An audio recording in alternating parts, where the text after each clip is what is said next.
Bueno, había titulado esta charla En busca del aplauso, batallas teatrales y más batallas que las teatrales. Decía el poeta clásico Horacio, genus irritabile batum, que se puede traducir más o menos como los poetas son gente de malas pulgas, dado siempre a conflictos y rivalidades. Entre los poetas del siglo de oro estalla, como tantas veces, una competencia por el aplauso que los enfrenta a una guerra con distinta intensidad y que se libra en diferentes campos de batalla, muy especialmente en los escenarios teatrales. Los poetas siempre han luchado por dos objetivos fundamentales: el medro y la gloria, los beneficios materiales y la fama artística. Para lo primero dependen en el siglo de oro en buena parte de la protección de los nobles mediante el mecenazgo. Una modalidad habitual era la de aceptar a un escritor como secretario, bibliotecario o servidor, con puesto fijo en nómina, si lo conseguía el escritor, cosa que no siempre era factible. El caso del duque de Sesa y de Lope de Vega, siempre necesitado de fondos, es uno de los más significativos. Lope de Vega sirvió al duque de Sesa de muchas cosas, entre otras de alcahuete, de escritor de sus cartas amorosas, de secretario. Pere de Montalbán recuerda en el libro que dedicó a la muerte de Lope de Vega y que tituló Fama póstuma de Lope de Vega, recuerda a Pere de Montalbán, que era muy amigo de Lope, las economías del poeta, en tonos admirativos. Dice Pere de Montalbán que Lope fue el poeta más rico y más pobre de nuestros tiempos. Más rico porque las dádivas de los señores y particulares llegaron a 10.000 ducados. Lo que le valieron las comedias contadas a 500 reales, 80.000 ducados. Los autos, 6.000. La ganancia de las impresiones, 1.600. Y los dotes de entrambos matrimonios, 7.000, que hacen más de 100.000 ducados, sin otras liberalidades secretas de tanta cantidad que, hablando una vez el mismo Lope de las finanzas del duque de Sesa, su señor, aseguró que le había dado en el discurso de su vida 24.000 ducados en dinero. Pongamos una pequeña nota a pie de página. La cuenta de Montalbán suma casi 130.000 ducados. Sancho Panza en el Quijote dice haber ganado 2 ducados mensuales al servicio del padre de Sansón Carrasco. Para ganar lo mismo que Lope, Sancho debería trabajar más de 5.000 años. La dote que llevó Catalina de Salazar a su matrimonio con Cervantes fue de 596 ducados, con lo que se podía comprar en la época más de 40 bueyes. Pero 596, 130.000 había ganado Lope de Vega según las cuentas de Pere de Montalbán. No es que fuera un multimillonario pues del rango de los duques de Medinaceli o duque de Medina Sidonia, pero ganó bastante dinero. Es verdad que se lo gastaba también con mucha rapidez, por eso dice Pere de Montalbán que era el más pobre y el más rico. No dice por qué era más pobre. Lope tenía que mantener la familia legítima, la familia ilegítima, la amante legítima, la ilegítima y muchas más cosas, y pues necesitaba dinero. Si leen las cartas de Lope al duque de Sesa, pues a veces da un poco de lástima, ¿no? Cómo pide Lope pues cosas que ahora nos parecen un poco ridículas, ¿no? Una carraza de aceite, un corte de tela para un traje, cosas así. Hay que recordar que el siglo de oro no era una época tan consumista como la nuestra y había muchas menos cosas, con lo cual este dinero de Lope es mucho más todavía de lo que parece. Pero esa protección de los mecenas podía verse amenazada por otros rivales. Cuando a fines de 1613, Andrés de Almansa y Mendoza, que era una especie de agente en la corte del poeta Luis de Góngora, empieza a repartir el famoso poema de las soledades, se le ocurre acompañarlo con unas advertencias para la recta inteligencia de las soledades, que era un poema muy complicado y según Almansa y Mendoza pues necesitaba de una cierta explicación. Pero el problema es que esas advertencias se las dedica al duque de Sesa, el duque de Sesa que era el patrón de Lope de Vega. La preocupación artística que debió de provocar a Lope la importancia del poema gongorino y el intento de captar a un mecenas que ya estaba asignado era de Lope y ahora quieren que también sea de Góngora, Pues eso provocó una fuerte reacción. Corrían rumores de que eran grandes señores los que habían incitado a Góngora a trasladarse a la corte. Todo anunciaba para Lope el peligro de un rival, admirado en un mundo aristocrático que a él, a Lope, le estaba muy difícil, porque era un plebeyo, no tenía el rango social que tenía Góngora y además tenía una vida bastante escandalosa. Así estallan las polémicas en torno a la nueva poesía, todavía no en torno al teatro porque Góngora no había escrito apenas teatro, pero sí poesía. Entonces empieza esa primera batalla de Lope con Góngora en torno a esa nueva poesía que para Lope es una poesía, como para otros de la época, muy complicada, muy retorcida y hasta se le califica de herética, ¿no? Góngora apenas, había escrito 3 comedias sin relevancia en la historia del teatro español. Quizá, no lo sabemos, pudo sentir la tentación de oponer estas piezas teatrales a las de Lope de Vega, pero, como digo, el principal choque se produce en el ámbito de la poesía lírica, entre lo que llamaron la poesía culta, o con término despectivo, culterana, que recordaba luterana, por tanto una poesía herética, y lo que llamaron la poesía llana o la poesía clara. Ni una era tan oscura ni la otra era tan llana, pero en las peleas no se atiende tampoco a un análisis muy razonable. Cada vez que sale una obra de Lope, la recibe Góngora con desprecio. En el soneto A un señor que le envió la dragontea de Lope de Vega, dice Góngora: para ruido de tan grande trueno es relámpago chico, Lope. Potro es gallardo, pero va sin freno. Para la Arcadia, donde Lope de Vega había puesto el escudo nobiliario de Bernardo del Carpio, porque Lope de Vega Carpio, y entonces pone el escudo de Bernardo del Carpio, el héroe Bernardo del Carpio. Al final de esa página se ve muy mal porque es una impresión antigua, pero abajo aquí se ve un escudo con castillos. Y dice ahí, de Bernardo es el blasón, mías las desdichas son. Pero pone el blasón de Bernardo del Carpio, que son torres. Entonces dice Lope de Vega, mis desdichas ya son, el blasón es de Bernardo del Carpio, y Góngora responde: por tu vida, Lopillo, que me borres las 19 torres del escudo, porque aunque todas son de viento, dudo que tengas viento para tantas torres. Y luego se burla de la llaneza de la poesía castellana de Lope y sus seguidores en otro soneto muy famoso que empieza Patos de la aguachirle castellana, ¿no? Patos de la aguachirle castellana, que de su rudo origen fácil riega y tal vez dulce inunda nuestra vega, con razón vega por lo siempre llana, ¿no? De un juego de palabras con el nombre de Lope de Vega. Esa poesía llana a Góngora le parecía demasiado simple, demasiado sencilla. Esto no tenía mucho valor para él. Él quería una poesía mucho más elaborada, más al estilo latinizante, más refinada. Y sobre el teatro de Lope, ¿qué dice Góngora? Pues dice Góngora: los versos de Lope de Vega, en sacándolos del teatro, son como los buñuelos, que en enfriándose no vuelven a tomar la sazón que antes, aunque los vuelvan a la sartén. Es decir, el estreno, si tiene buenos actores, está muy bien, y luego esas obras se desinflan como los buñuelos fríos y ya cuando se leen con atención no saben a nada, están llenos de aire, ¿no? Y respondiendo en otra ocasión a ciertas burlas de Lope, escribe Góngora otra vez: dicen que ha hecho Lopico contra mí versos adversos, mas si yo vuelvo mi pico, con el pico de mis versos, a este Lopico, lo pico. Y Lope de Vega aspiraba a la admiración de los doctos. Lope tenía la gran admiración de la masa vulgar, pero quería también la admiración de los doctos. Era un ídolo popular, pero la admiración de la masa en una sociedad aristocrática no era todo lo que podía aspirar un poeta. Quería ser, en una palabra, además de Lope de Vega, Góngora, al cual elogia a menudo.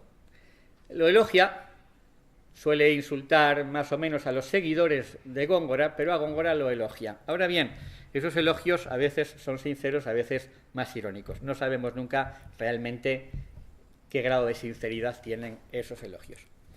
En una carta que se escribió a don Luis de Góngora, anónima, inspirada seguramente por Lope, se contrapone la actitud del propio Góngora, que se considera siempre agresiva, a la de Lope de Vega, quien, en otra reflexión sobre la nueva poesía que incluye en su obra La Filomena, dice, entre otras cosas, que el ingenio de este caballero, se refiere a Góngora, es el más raro y peregrino que he conocido en aquella provincia, tal que ni a Séneca ni a Lucano, de aquella provincia es Córdoba, de donde era Séneca, Lucano, y con grandes modelos clásicos, nacidos en su patria, dice, no le hallo diferente, ni a ella por él menos gloriosa que por ellos. Es un elogio muy, muy grande. Escribió en todos los estilos con elegancia, mas los que imitan a este caballero producen partos monstruosos que salen de generación, pues piensan que han de llegar a su ingenio por imitar su estilo. Hablo de la mala imitación, dice, que a su primer dueño reverencio.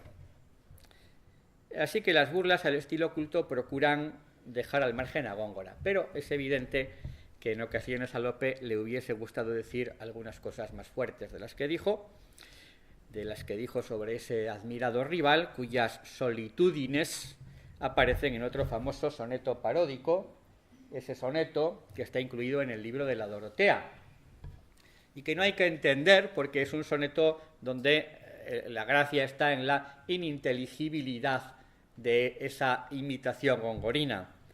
Pululando de culto Claudio amigo, minotaurista soy desde mañana, de delincuo la frase castellana, vayan las solitudines conmigo.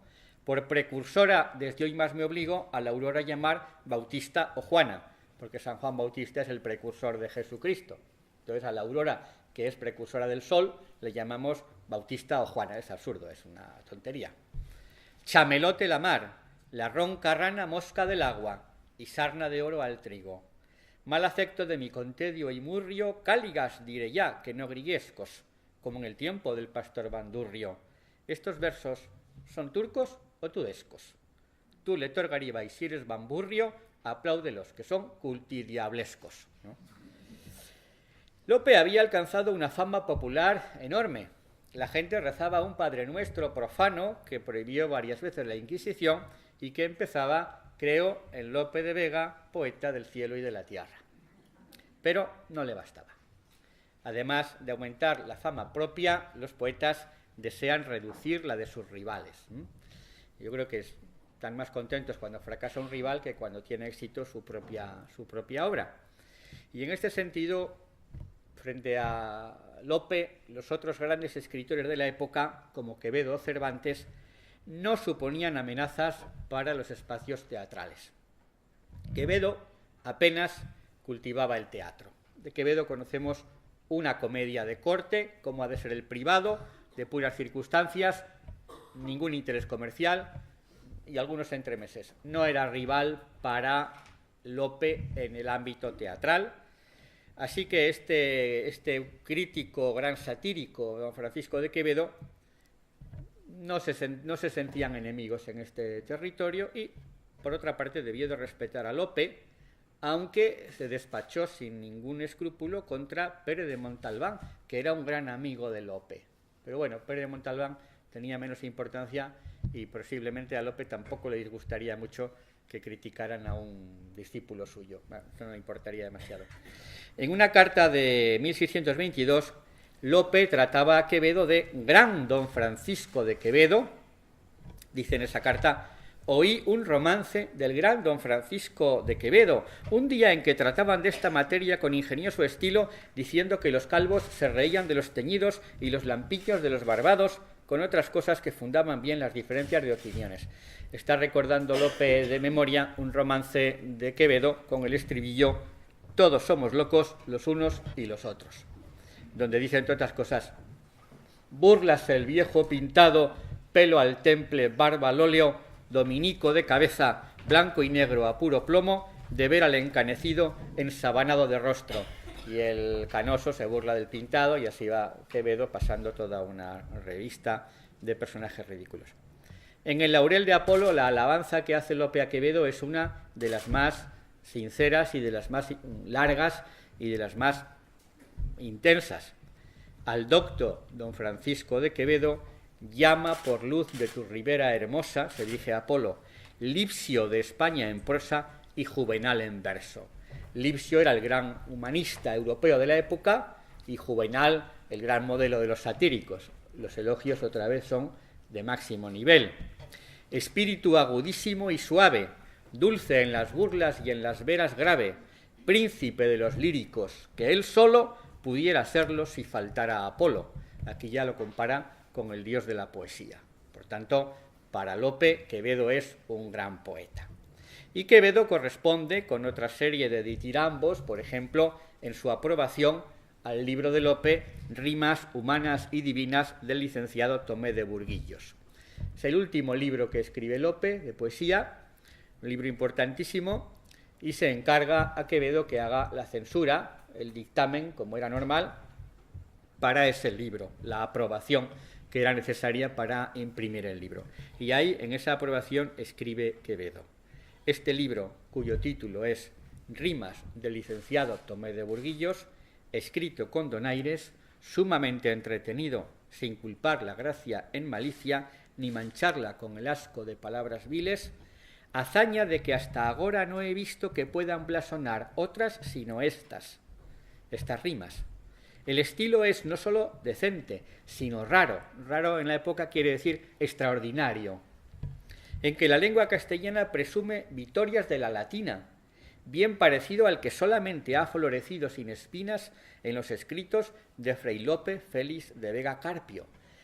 Como el título es Rima del licenciado Tomé de Burguillos, que es una especie de seudónimo de Lope, Quevedo compara este libro a las obras de Lope, aunque todo el mundo sabe que es el propio Lope el que lo ha escrito.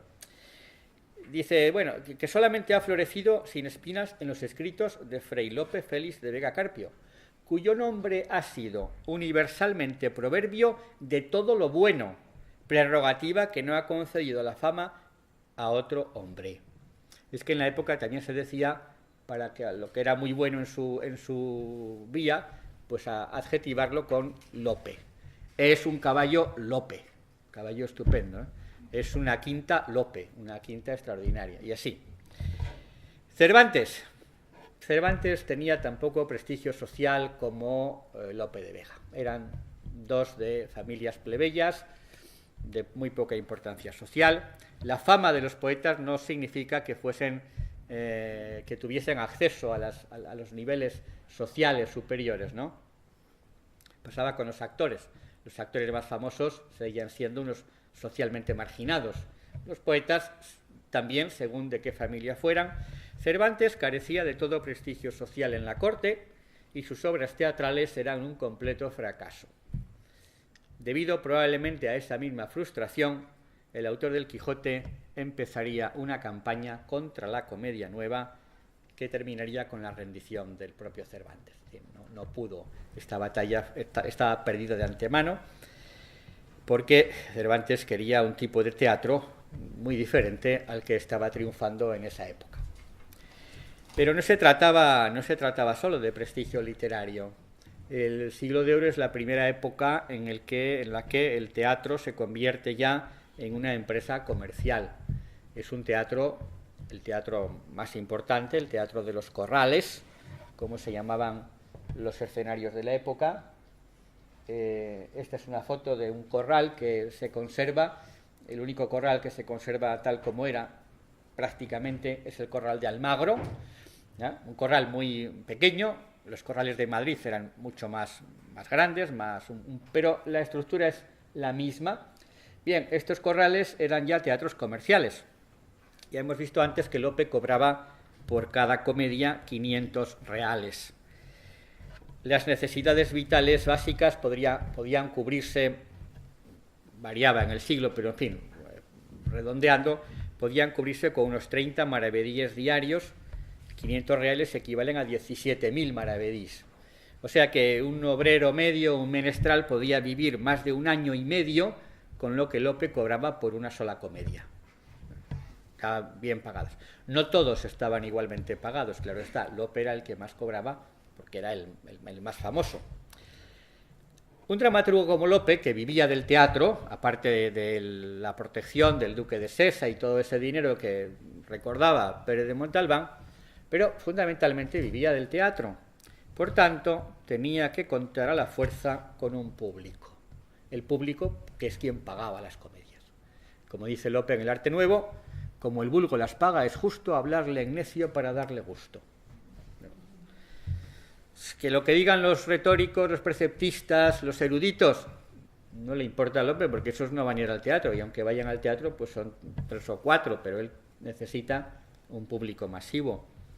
En una carta a un amigo dice Lope que si algunos murmuran de su teatro pensando que escribe sus versos por la fama, desengáñeles vuesa merced y dígales que no es por la fama, que es por dinero.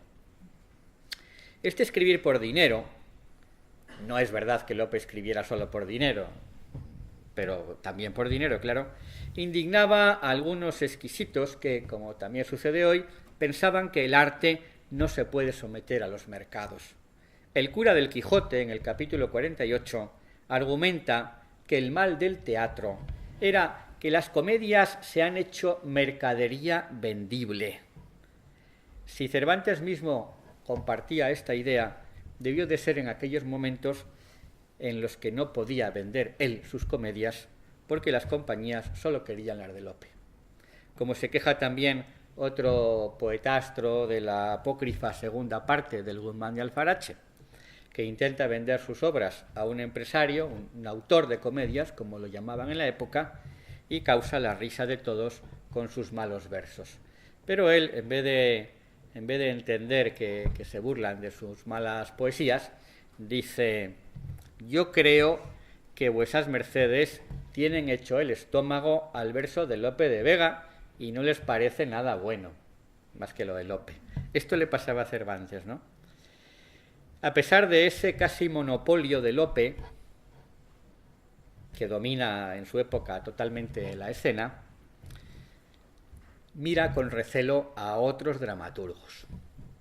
Aunque tuviese con ellos buenas relaciones, aunque gozase de la admiración de todos, entre los que destaca Pérez de Montalbán o Vélez de Guevara, que elogian mucho a Lope. Lope alaba, sí, en distintas ocasiones alaba a otros poetas como Guillén de Castro o Mira de Amezcua, pero se burla en cierta ocasión de una comedia de Mira de Amezcua, La Rueda de la Fortuna.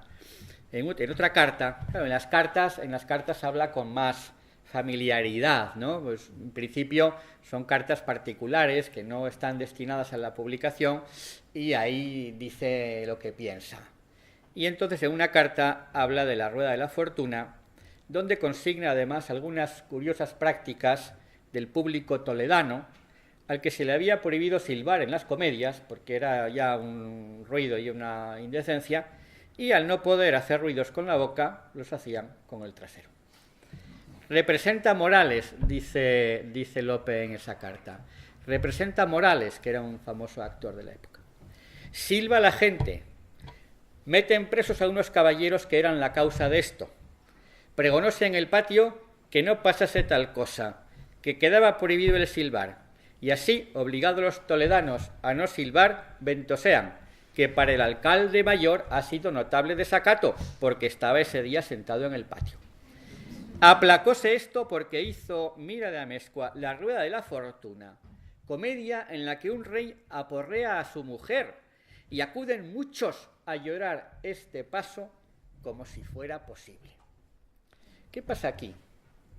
Que Lope, que fue acusado por los clasicistas de disparatar, le parece absurda una escena en la que un rey aporrea a su mujer, pero lo que de verdad le molesta a Lope es que acudan muchos a llorar este paso, es decir, el éxito popular y el impacto que la comedia de Mira causaba en el público. Y le sucede lo mismo con Tirso de Molina. Tirso de Molina es uno de los seguidores más importantes de Lope. Es uno de los grandes admiradores de Lope. En distintas ocasiones, Tirso defiende con entusiasmo La comedia nueva y la obra de Lope. Uno de ellos, en La fingida Arcadia, una comedia de Tirso, compara a Lope con Cicerón, con Boccaccio, con Ovidio, con Ariosto y hasta con el rey Salomón, el más sabio de los hombres que ha existido. Dice un personaje de esa comedia de La fingida Arcadia, Lucrecia, refiriéndose a Lope de Vega: prodigioso hombre, no sé qué diera por conocelle, a España fuera por velle, si a ver a Salomón fue la celebrada Etiopisa, la reina de Saba. Lo que su fama me avisa, lo que en sus escritos leo, lo que enriquece su tierra, lo que su espíritu encierra y lo que belle deseo, mi comparación excusa. Ya él le da más alabanza lo que por su ingenio alcanza, que a esotro, a Salomón, su ciencia infusa. Por boca de sus personajes, Tirso pondera la condición amable y agradecida de Lope. Lucrecia dice: pero agradece, agradece, y contesta Ángela: aunque haya alguno que apasionado lo niega, es tan fértil esta vega que paga 100 por 1. Pues bien, cuando Lope tiene que hacer la aprobación a la cuarta parte de Comedias de Tirso de Molina, escribe 4 palabras de mera fórmula, como todos, las mismas que escriben todos cuando no se quieren molestar en más. Dice: la cuarta parte de las comedias del maestro Tirso de Molina no tiene cosa en que ofenda ni a nuestra fe ni a las buenas costumbres. Es lo que dicen todos. Muestra en ella su autor vivo y sutil ingenio en los pensamientos. Puede concedérsele la licencia que pide. Menos no se puede molestar. Ha hecho 4 líneas, que es exactamente la que todo el mundo dice cuando no se ha leído el libro. Y en una carta de 1615, acaba de estrenar Tirso de Molina una comedia preciosa, Don Gil de las Calzas Verdes, cuyo estreno fracasó porque la protagonista, que es una dama muy sutil, muy refinada, muy guapa, hizo el personaje Jerónima de Burgos, antigua amante de Lope de Vega, que era ya una actriz de más de 40 años y, según dice otro personaje de Tirso, con más arrugas que una carga de repollos. Y entonces dice: una de las causas por las que fracasa una comedia es por lo mal que le entalla el papel al farsante, como este caso. Pero la comedia es maravillosa y luego tiene mucho éxito. Y entonces, ¿qué le pasa a Lope? Escribe en otra carta, comentando el escándalo que da un celoso en la calle: perdía a ese hombre el juicio de celos, con tantos desaires, voces y desatinos, que se llegaba más auditorio que ahora tienen con Don Gil de las Calzas Verdes, desatinada comedia del mercedario. Otra vez lo que le molesta es el abundante auditorio. Se llegaba más auditorio que ahora tienen con Don Gil de las Calzas Verdes. Lo que le molesta a Lope es que vaya mucha gente a ver las comedias de los otros. Pero la enemistad y competencia más notable es la que lo relaciona con Cervantes, quien debió de ver, como ya he dicho, con frustración cómo su propuesta teatral era ignorada mientras triunfaba la de Lope, que en el fondo siempre le pareció superficial y hasta disparatada. Algunos textos, entre muchos, evidencian, sin necesidad de comentarios, ese vaivén de admiración y desprecio que se establece entre los dos. En el prólogo de las 8 comedias y 8 entremeses, cuyo centenario celebramos del 2015, porque como Cervantes no los puede representar, las tiene que publicar, y entonces publica 8 comedias y 8 entremeses, incluye Cervantes este elogio para Lope, que no suena demasiado sincero.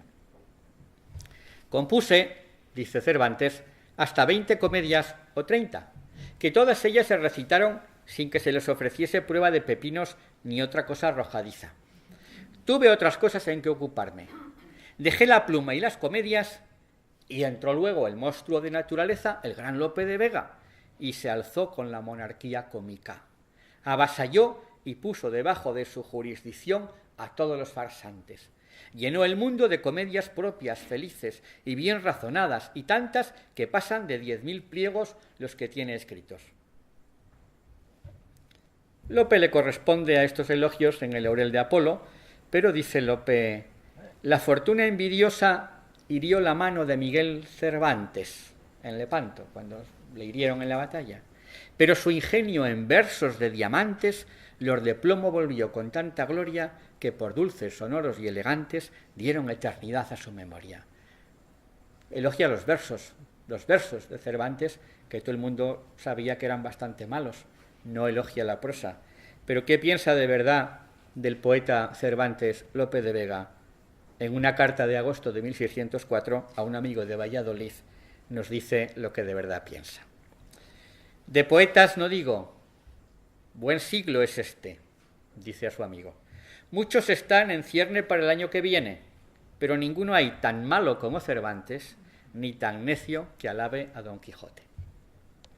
Claro, si Lope había leído con cierta prisa el Quijote recién impreso a finales de 1604, poco hubieron de gustarle los comentarios del canónigo sobre las comedias de su tiempo, que eran las comedias de Lope. Estas que ahora se usan, dice el canónigo, todas o las más son conocidos disparates, cosas que no llevan ni pies ni cabeza, y con todo eso el vulgo las oye con gusto y las tiene y aprueba por buenas, estando tan lejos de serlo. Y los autores que las componen y los actores que las representan dicen que así han de ser porque así las quiere el vulgo, y que a ellos les está mejor ganar de comer con los muchos que no opinión con los pocos. Está recogiendo exactamente lo que decía Lope de Vega. No las escribo por opinión, las escribo por dinero, como el vulgo quiere. A lo que el cura asiente, habiendo de ser la comedia, según le parece a Tulio, Cicerón, espejo de la vida humana, ejemplo de las costumbres, imagen de la verdad, las que ahora se representan son espejos de disparates, ejemplos de necedades, imágenes de lascivia. Que entre Cervantes y Lope había una tensa amistad muy precaria se trasluce en otros testimonios, como el prólogo del Quijote apócrifo, ese que escribió tal Fernández de Avellaneda, que no sabemos quién es, probablemente un individuo que se llamaba Alonso Fernández de Avellaneda, y del que no sabemos más, donde se acusa a Cervantes de atacar a Lope envidiosamente. Tomó por medio el ofenderme a mí, y particularmente a quien tan justamente celebran las naciones más extranjeras, y la nuestra debe tanto por haber entretenido honestísimamente y fecundamente tantos años los teatros de España con estupendas e innumerables comedias. Avellaneda acusa a Cervantes de haber menospreciado las comedias de Lope. Ya hemos visto lo que dice en el Quijote, ¿no? Y a eso responde Cervantes en el prólogo de la segunda parte del Quijote, en la que responde a la Avellaneda, con palabras que suenan a ironía, pues ciertas ocupaciones de Lope, si bien eran continuas, no podían calificarse de virtuosas con su prolongada serie de amantes y sus escándalos. Dice Cervantes, he sentido que Avellaneda me llame envidioso. No tengo yo de perseguir a ningún sacerdote. Lope ya se había ordenado. Y más si tiene por añadidura ser familiar del Santo Oficio. Lope era familiar de la Inquisición. Y si él lo dijo por quien parece que lo dijo, Lope, engañóse del todo, porque del tal adoro el ingenio, admiro las obras y la ocupación continua y virtuosa. En este momento estaba Lope amancebado con Marta de Nevares, siendo ya sacerdote. Cosa que causaba al propio Lope profundas crisis de conciencia que luego pasaba a los versos. Pero, en fin, ocupación virtuosa y continua no era exactamente lo que le correspondía. Cervantes tuvo que aceptar la fórmula de Lope, aunque a regañadientes, como reconoce ya en el diálogo de la comedia y curiosidad, dos personajes simbólicos de El rufián dichoso, una de las comedias de Cervantes, en donde pone ese diálogo y dice la comedia: los tiempos mudan las cosas y perfeccionan las artes. Buena fui pasados tiempos, y en estos, si los mirares, no soy mala, aunque desdigo de aquellos preceptos graves de la antigüedad. He dejado parte de ellos y he también guardado parte, porque lo quiere así el uso que no se sujeta al arte. O sea, esto es exactamente lo que había dicho Lope, pero desde el principio. A mí el arte, la preceptiva, las normas, no me interesan. Me interesa el éxito del público, el uso. Y Cervantes se empeñaba en el arte y fracasaba. Y ahora ya al cabo del tiempo dice, bueno, así lo quiere el uso que no se sujeta al arte. Pero ya era tarde para él. En 1615 Cervantes sabe que sus comedias no pueden competir. Las relee y las encuentra, dice él, no tan malas que no mereciesen salir de las tinieblas. Por eso las publica, pero no consigue que suban a los escenarios. Los empresarios o autores, lo que se llamaba autores de comedias, no las querían. Me dijo un librero que él me las compraría, las comedias, si un autor de título, un empresario teatral de los más importantes, con título del Consejo de Castilla, si un autor de título no le hubiera dicho que de mi prosa se podía esperar mucho, pero que del verso nada. Y si va a decir la verdad, cierto que me dio pesadumbre el oírlo. Cervantes tuvo siempre la ilusión de ser poeta y dramaturgo, y ni era buen poeta ni era buen dramaturgo. Era lo que era, y lo que escribió es el Quijote. Y no pudo hacer sombra a Lope ni a los demás dramaturgos de su tiempo. Cervantes en el teatro nunca fue una competencia real para nadie. Pero la competencia que Cervantes no le hace a Lope, que Góngora no le hace a Lope en el teatro, porque Góngora no escribe más que un par de comedias, que no le hace Quevedo, porque tampoco escribe comedias, esa competencia se la va a hacer la generación siguiente. La segunda generación, que empieza a pisar fuerte, tanto en los escenarios teatrales como en Palacio, porque la mayoría son gente de cierta categoría social. Hacia 1629, Lope estaba otra vez intentando conseguir una de sus ilusiones, que era ser cronista real. Un empleo que le hubiese dado estabilidad económica. Se estaba planteando el abandono del teatro. Comenta al duque de Sesa por esa época en una carta. Días ha que he deseado dejar de escribir para el teatro, así por la edad, que pide cosas más severas, como por el cansancio y aflicción de espíritu en que me pone. ¿Y por qué le ponen cansancio y aflicción de espíritu escribir comedias? Alguien que había escrito 1000, dice, del que conservamos casi 500. Pues porque al parecer sus comedias empezaban a no tener el éxito al que estaba acostumbrado. Con desagradar al pueblo, dice en otra carta, con desagradar al pueblo 2 historias que le di bien escritas y mal escuchadas, no dice que los títulos, no sabemos qué comedias, he conocido que o quieren verdes años o que no quiere el cielo que halle la muerte a un sacerdote escribiendo graciosos de comedia. Empezaba a no tener ese éxito. El puesto de cronista no lo consigue Lope, claro, tenía bastante mala fama, no lo consideran bien, y se lo dan a un joven erudito, José Pellicer, con quien Lope inmediatamente entabla una disputa bastante violenta. Pellicer, que hizo unas lecciones solemnes a las soledades de Góngora, califica a Góngora del mayor poeta de España y critica a los envidiosos y enemigos ignorantes, en alusiones transparentes a Lope. Viejo, melancólico, desengañado de los mecenas, tampoco consigue Lope entrar en la nómina fija del duque de Sesa, que siempre lo tiene como un criado momentáneo, sí, de siempre, pero nunca en la lista de sus servidores fijos.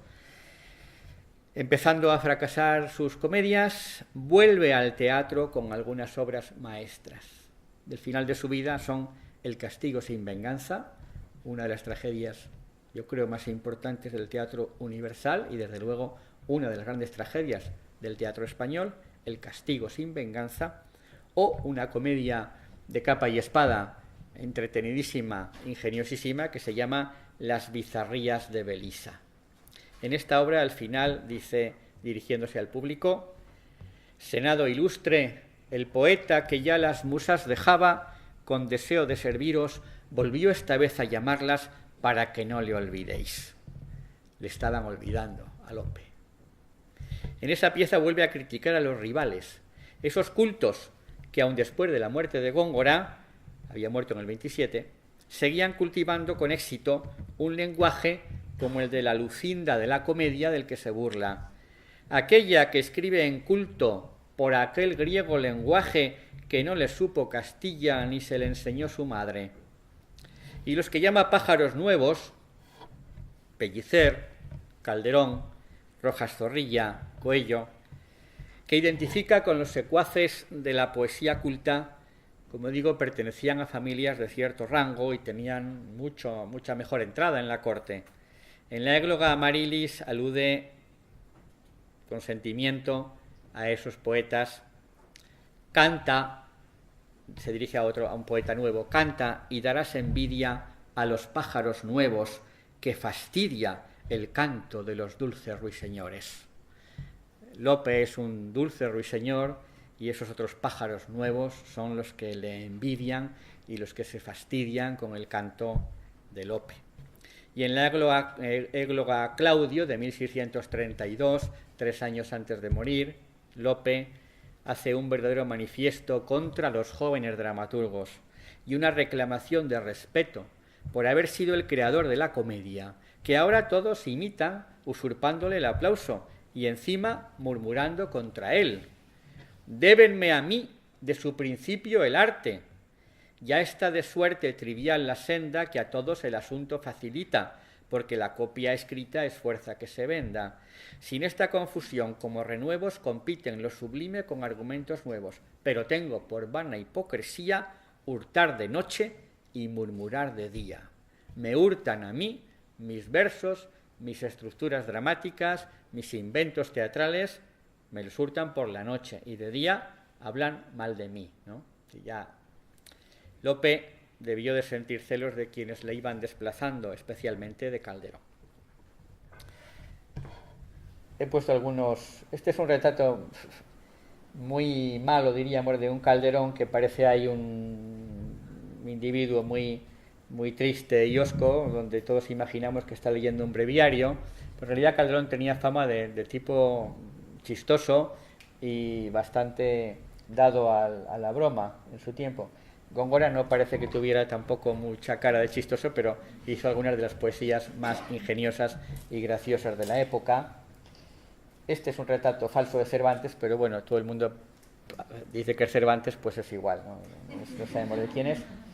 Es un grabado de Lope, ya hemos visto el de la Arcadia con el castillo, el soneto y bueno.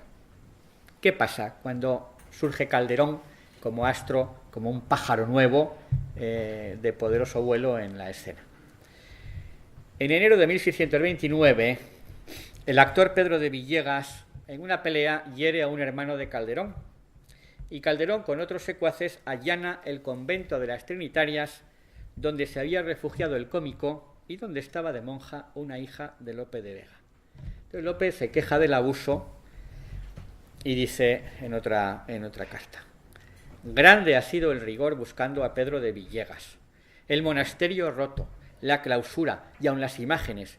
Yo estoy lastimado, tanto por todas las monjas como por mi hija. El delito es grande, pero ¿qué culpa tienen los inocentes? Mas cuando no la tuvieron los corderos de la hambre de los lobos.